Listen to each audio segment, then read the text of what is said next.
Sejak memasuki awal tahun 2025, pengunjung di Pasar Semi Modern Pelabuhan Ratu masih sepi dari pengunjung. Menurut petugas Pasar Semi Modern Pelabuhan Ratu, penurunan jumlah pengunjung terjadi pasca bencana alam yang menerjang sejumlah wilayah di Kabupaten Sukabumi pada akhir tahun 2024 lalu.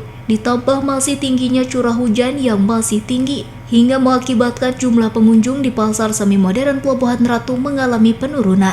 Selain itu, tingginya harga kebutuhan pangan menjadi penyebab lain rendahnya nilai beli yang ada di Pasar Semi Modern Pelabuhan Ratu.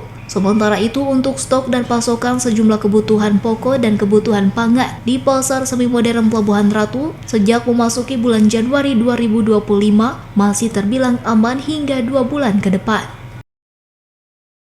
Untuk pengunjung hari ini dan dari kemarin tidak terlalu banyak pengunjung, dan khususnya untuk pasokan mungkin tidak terlalu banyak karena musim cuaca ekstrim kehujan. Contoh dari kemarin kan banyaknya terjadi bencana-bencana longsor ataupun hujan deras menimbulkan daya beli berkurang, dan khususnya untuk pasokan juga berkurang.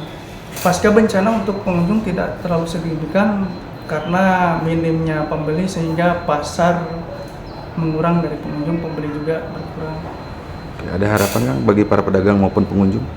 Harapan untuk para pedagang semoga kedepannya bisa berjalan ekonomi, bisa ramai kembali para pembeli ke Pasar Semi Modern Pelabuhan Ratu. Dari Pelabuhan Ratu, Kabupaten Sukabumi, Indra Sopian, Tim Liputan MGS TV melaporkan.